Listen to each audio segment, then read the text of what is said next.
Hey guys, welcome back to the channel. It's that time of year again. The time that we talk about all the best games that we played throughout the year, looking back on the games that just give us the most amount of joy, the best memories, whether it be single-player games or multiplayer games. And today I'm going to give you my top picks for the best games of 2022.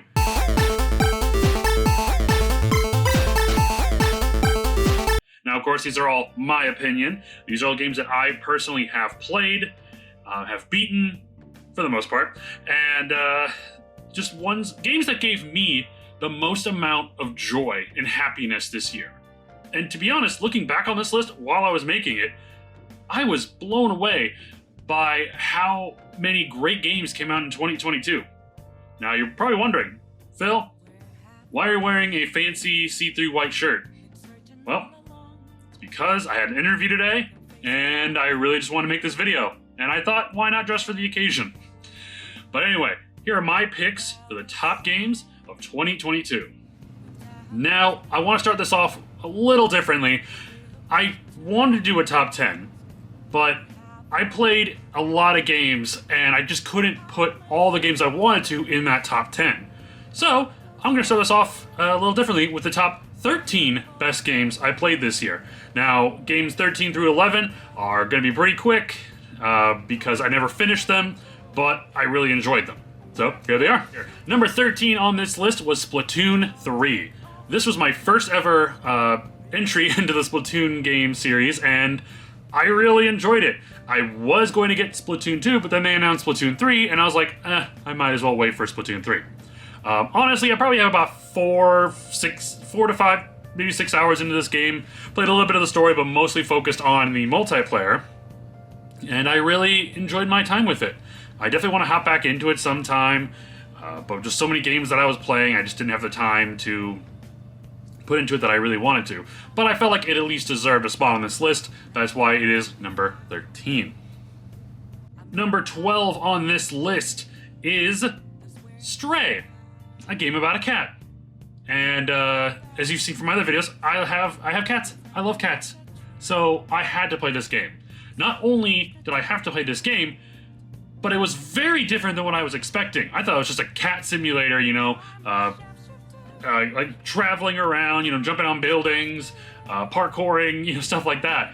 But when it turned out to be the type of game that it was, dealing with a lot of like science fiction stuff, puzzle solving, and of course parkour, it really surprised me. I even played a bit of it with my friend Erica, and we just had a great time just exploring this game. Haven't finished it, but it was definitely one of the best games that I got to play this year. I just didn't put that much time into it, so that's why it's sitting here at number 12. And finally, at number 11, to round out this weird trio here, is The Chant. The Chant is a very odd game. I was immediately drawn to it because it gave me like very like Cthulhu, dark thriller type vibes, and it kind of gave me a little bit of Alan Wake vibes too. It was only $40, so I thought, why not give it a shot? In reality, it is a thriller survival game, fighting against demons and monsters from a different dimension, negative thought demons, essentially.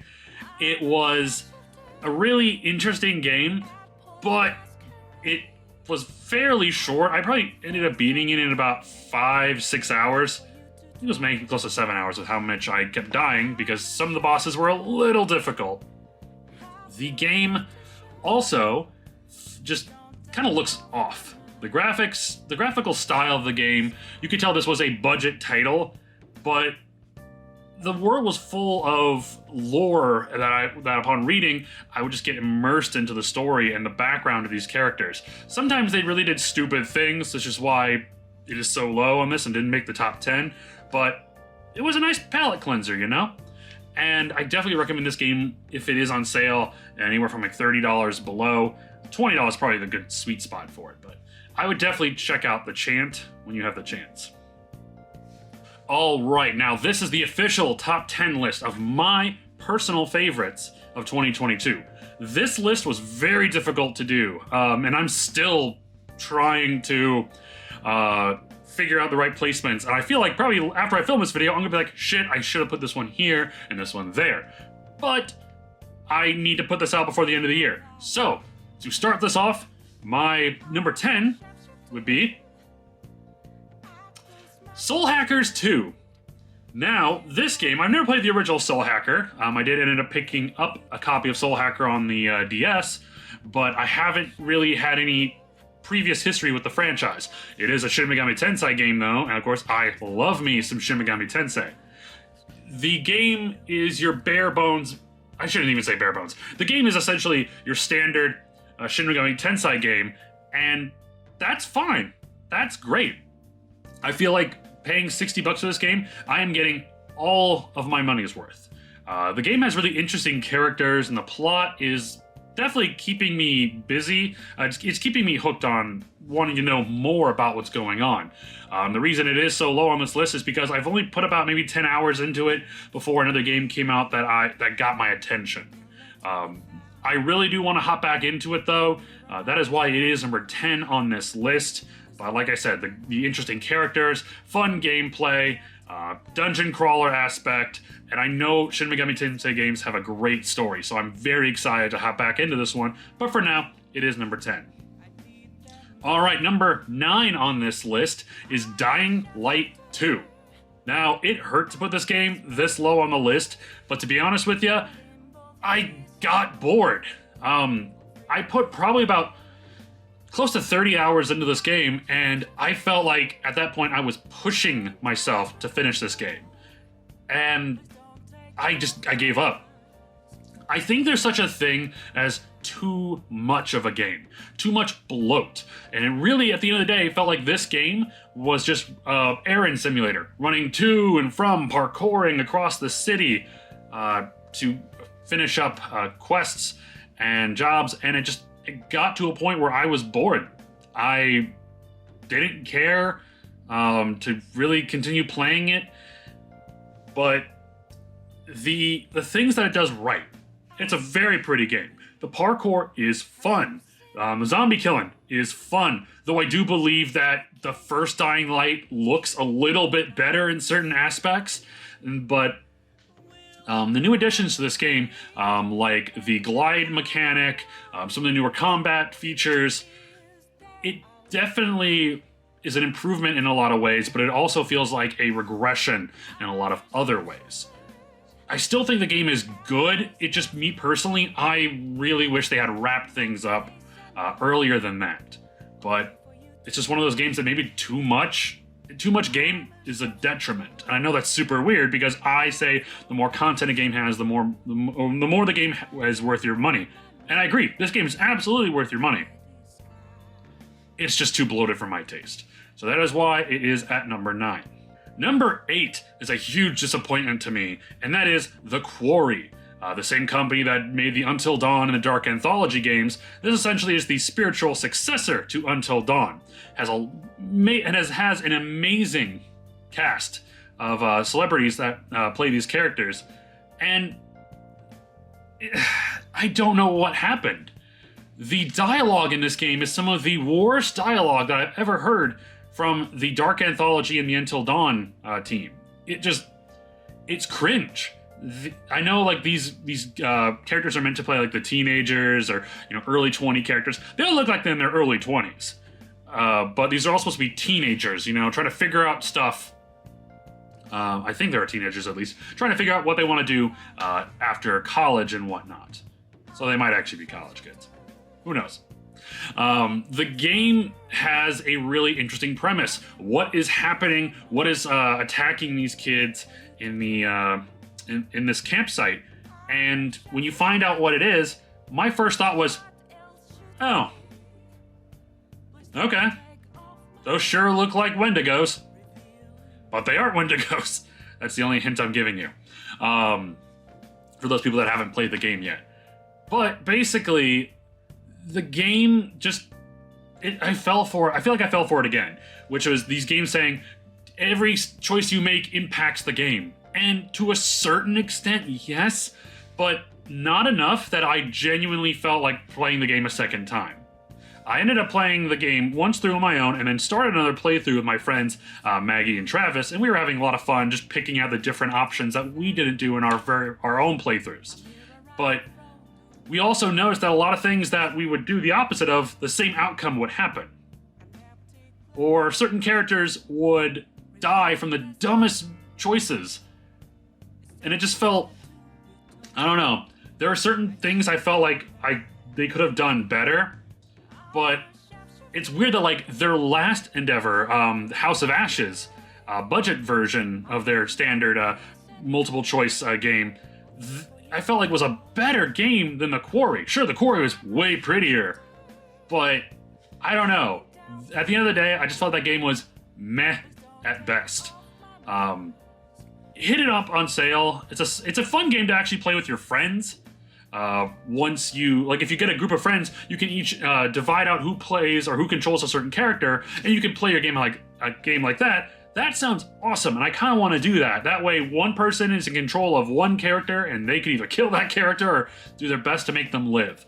And I know this is my top 10 best games, and I did enjoy my time with the game, but I also will admit it's not their best work. And I really hate that because this game could have been better. But that is why it is number 8 on this list. All right, you guys are going to be very surprised by this pick. Number 7 on my list is the Callisto Protocol. Now, I know a lot of people have been saying this game is either fantastic or it is the worst game to ever grace their PS5 console. Or any console in general. Or I guess most people are just saying it's mid. And I get that. I think the game was fun. I'm not looking at it as like, oh, this is the this is basically the Dead Space killer. Because it's not. It's heavily inspired by Dead Space, but it's just not the Dead Space killer. So, to me, I think the game, taking it what it was fine. It was a fun, melee-style survival horror game. It spooked me. It kept me on edge. Quite often through the amazing sound effects, the lighting, this feeling of tension throughout the entire game. I absolutely loved it. The main characters were the story felt very basic, been there, done that feel, but the gameplay and the environment is what kept me playing. And I would definitely like to see what they do with a sequel to the game, if it gets one, which I hope it does. And also, one of the most beautiful games I've ever played. So that is why it is number 7 on this list. Number 6 on this list is Tiny Tina's Wonderland. Now, I was super excited for this game because Tiny Tina obviously is one of my favorite characters from the Borderlands franchise. I love the Borderlands games. But myself and a lot of other fans of the franchise have started to feel a bit of fatigue from the series as a whole, which makes no sense. Like, Borderlands 1, solid game. Borderlands 2, perfection. Or damn near close to it. Borderlands pre-sequel, mid. Like, it was okay. It was not an awful game, but it just didn't feel quite like the others. Borderlands 3, the long-anticipated sequel to Borderlands 2, I ended up kind of giving up on. Like, it bored me after a while. Like, the game just, it's so hard to articulate my thoughts of this game. It just felt like, I don't know, the soul wasn't there. The villains just weren't as good, but the gunplay, improvements in a lot of ways, regression in a lot of others. But anyway, Tiny Tina's Wonderland. Unfortunately, this is another one of those games that felt like it was hilariously fun in the beginning. And the more and more I played it, the more and more I realized I hadn't been upgrading my weapons as often as I used to in the other Borderlands games. For the most part, I stuck with the same weapons throughout my entire time with the game. But this is the positives. I apologize. Tiny Tina has a great sense of humor. You essentially are playing a Bunkers and Badasses game with some companions that Tiny Tina has found, and one of them voiced by Andy Samberg, one of my favorite actors, as well as my birthday mate. How's it going, my guy? It was a fun time. being able to see like this old like Dungeons and Dragons-esque Borderlands game. The story was funny. It definitely kept me going, but that's probably it. It was a solid game. I'd say out of all the Borderlands games, it's probably my second favorite, maybe third. I'm not too sure about that, but I would love to see them do a sequel to this game in the future.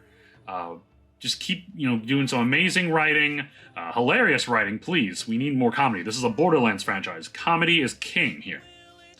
But that is why it is number 6 on this list. All right, number 5 on this list. I completely forgot this game actually came out in 2022. I thought this game came out in 2021, but that is Ghostwire Tokyo. Now, one thing I want to get out of the way real quick here. I am mad that the Evil Within 3 had to die for this game to live. Now, I'm not saying it's a bad game, far from it. It's a solid game. I really enjoyed my time. It felt like a Japanese first-person Doctor Strange type game with using hand seals to form magic spells, blasting people, energy shield, a water shotgun, stuff like that. It was a really fun game with a great combat, and the story, while pretty basic, it kept me at least engaged throughout the entire experience. The big thing about this game that I was very surprised about was the side quests. The side quests offered so much more content to this game, finding ways to upgrade your character, seeing these honestly depressed and down spirits asking you for help. Also, you get to pet dogs and cats, so that's pretty cool too. Honestly, the game, I got it for like $20 on sale, so I was like, hell yes, and I had a blast playing it. I took my time to finish this game because I didn't want it to end. That's how much fun I had. Honestly, though, I never did a full video on this, but if I had to, I would have given this game about a 7 out of 10, maybe closer to 8 out of 10. It's a solid game, and I think you should definitely pick it up. But I am mad that Evil Within 3 was canceled and then transitioned into this game. Really wish I could have gotten that game too, but shit happens. All right, now, numbers 1 through 4, or 4 through 1, depending on how you want to look at it. Some games you're not going to be surprised about. Some I think you are going to be surprised about. And this is the toughest part. Figuring out which of these 4 games really earned my spot at number 1. And I think you can already guess it, but thank you for watching the video and at least listening to me talk about these games that I loved. All right, number 4, Pokemon Legends Arceus. Yeah, surprised, right? Legends Arceus was such a huge breath of fresh air to the franchise, going to explore an old Sinnoh region, now called the Hisuian region, or Hisui region, and just giving a semi-open world, just dropping you in there and be like, hey, go catch Pokemon, go build your team, fill out the Pokedex, explore. It was so fun. I couldn't stop playing the game. I ended up putting about 54 hours into the game when I stopped. Almost had finished the Pokedex. And this game reinvigorated my love and determination to want to fill out the Pokedex. And that was so cool. I haven't had that feeling in years, since I was like maybe middle schooler. The game was fresh. It had a darker storyline to it. And honestly, it's up there with some of my favorite Pokemon games of all time. Now, the problem, though, is Game Freak's utter laziness when it comes to... It's either laziness or lack of ability to do animations. Like, stop having the screen cut to black or cut to white so you don't have to animate a character doing something. Because when you do animate the Pokemon, they look amazing. Being able to... You had to, like, boss battle against giant Pokemon as a Pokemon trainer before you actually got to fight them with your Pokemon. That was really cool. Voice acting also needs to be added to these games. Maybe not entirely voice act the entire game, but at least certain important bits. That's what it just feels like these games are missing. Hell, Legend of Zelda did that. Why can't you? I really am excited to see what they could do with this franchise going forward, maybe doing different regions in the Legends format. But that is why this game is number 4 on my list. All right, we're here at the big 3, and I know what you're thinking. Nice hat. Thank you. I decided to read 2 of the top 3 because looking over it, I wasn't happy with the way I described these 3 games and my thoughts and opinions on them. And to be completely honest, I hadn't finished I hadn't finished one of the games on my list. I hadn't finished one of the games in the top 3. I was super close, so I thought I'd just finish it up. And now I'm ready to talk about it officially, in a better way, I should say. So, number 3, and I know what a lot of you are going to be thinking when I say this. It's pretty controversial. Number 3 is Pokemon Scarlet and Violet. Whoa, hey,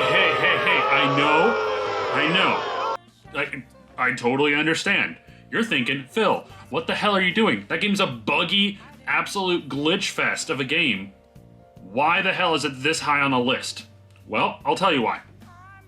Because this top 10 list is my top 10 games that I had the most fun with, that I enjoyed being in the most.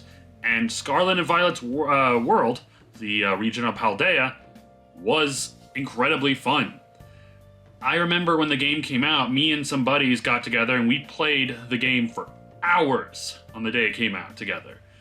We, joined up playing the online co-op together. We just had fun running around, showing off like, hey, look, there's this cool item here. Oh, hey, this Pokemon's here. And we rushed to that location, and it was just a fun experience. This is the best mainline Pokemon game we have gotten in a long, long time. And what I mean by the most fun is that this is what we've been wanting in a Pokemon game. We have been wanting something just open world, being able to go wherever we want, whenever we want. And that was this game. I spent probably the first 15 hours of this game exploring, capturing Pokemon, and just seeing what was out there before I even started tackling any of the objectives. The 3 main quests, the Alvin missions, the gym leaders, and then, of course, the Titan Pokemon. The Titan Pokemon is one of those. Sorry, the Team Star missions, the Titan Pokemon, and the gym leaders. Alvin and the Titan Pokemon are mixed together, so that's why I get them confused. But Alvin's is really, that whole story, the Titan Pokemon and Alvin story, really, really good. Team Star, not bad, but not great. And then gym leaders, standard.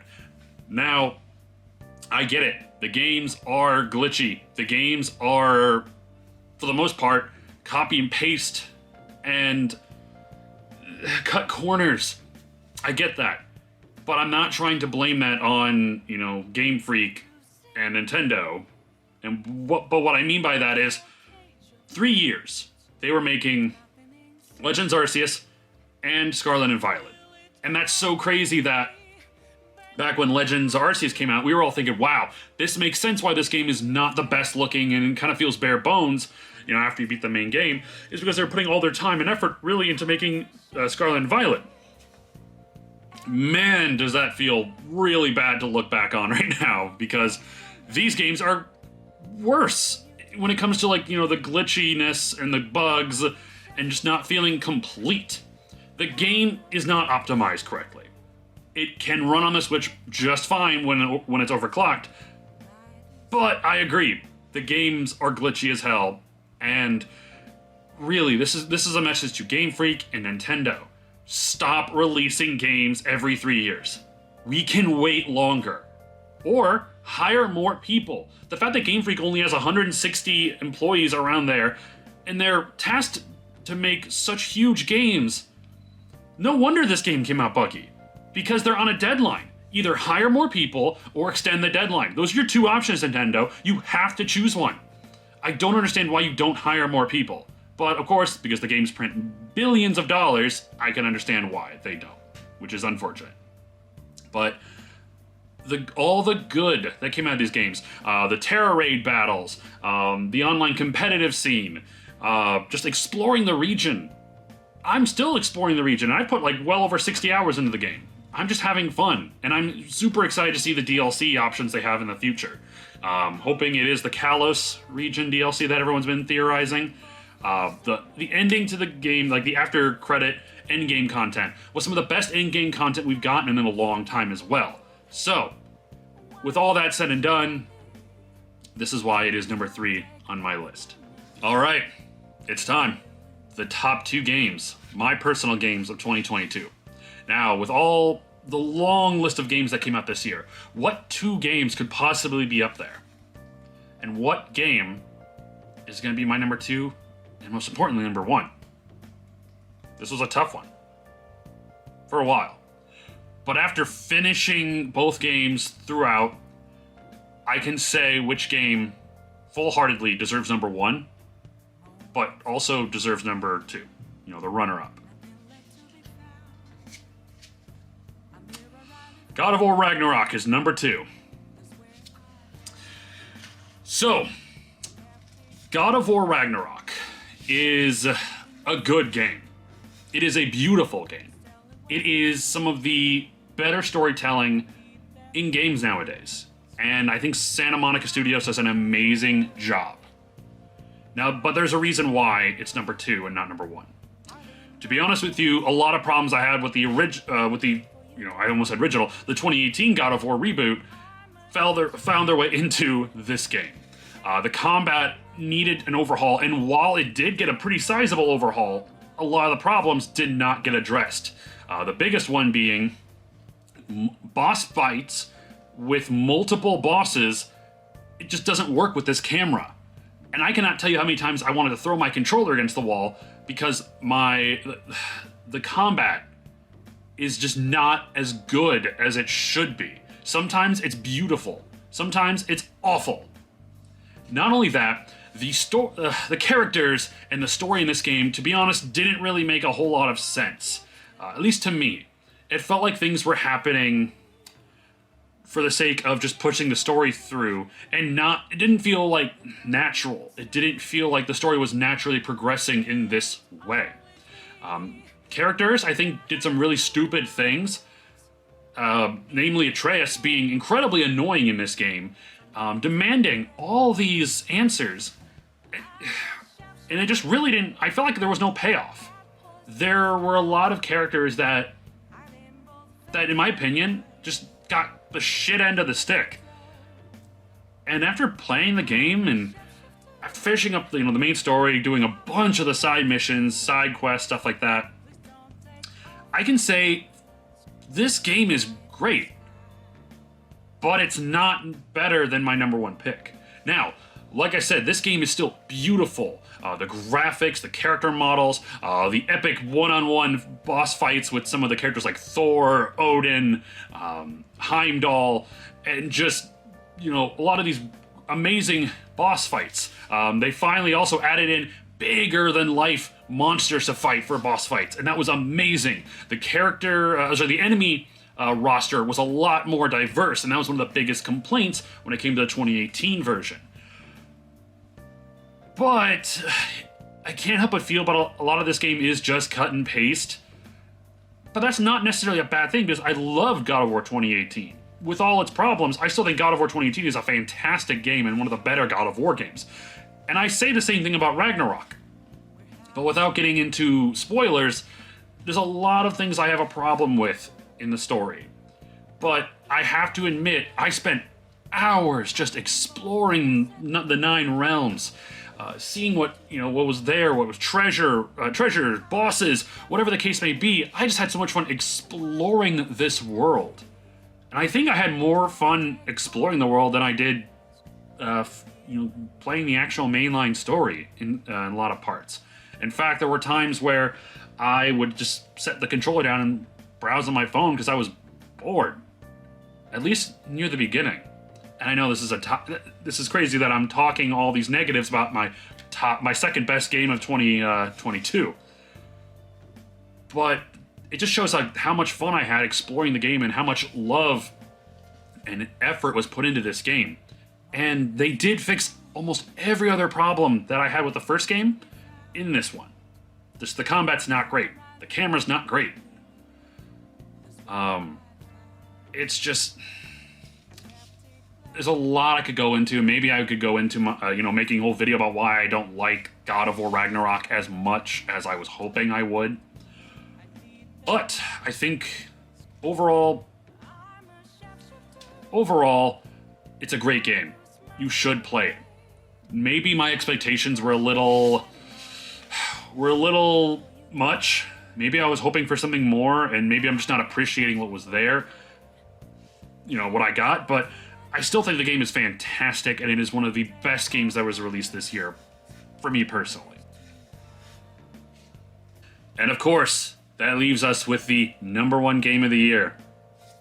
And I mean, it's no competition. You probably already know what it's gonna be. I mean, really, what else could it be? And that game is The Last of Us Part 1. Oh God, no. No. Get that cash grab out of here. It's Elden Ring. I mean, come on. What else was it gonna be? Elden Ring has got to be one of the best gaming experiences I could have ever asked for. Going into this year, I was kind of getting burnt out. You know, not a lot of games had come out recently that I was super enjoying as much as I used to. I felt like part of me was like, maybe I'm not as into gaming as I used to be. And Elden Ring completely just changed that. It reignited a spark that was inside of me. And I spent over 100 hours exploring this gigantic world.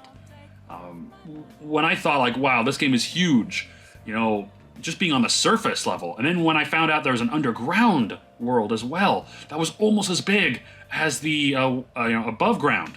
It blew me away. It felt like, wow, I'm getting close to kind of seeing everything this game has to offer, and then a whole new world opened up. And the game is just, it's a marvel. You know, maybe it's not, you know, the greatest game ever created, like a lot of people say. Maybe it's not this technical marvel, but what it does right, I wish more games would do. You know, letting you explore the world, not giving you hints at every single thing you do. You don't need quest markers. You don't need, like, just a story. You just need amazing gameplay and a engrossing open world. Ubisoft could learn something from that. The game, I spent hours looking up builds for characters, changing my build several times, exploring the game with my friends, fighting bosses together, and that was so much fun. Even fighting each other in the PvP mode.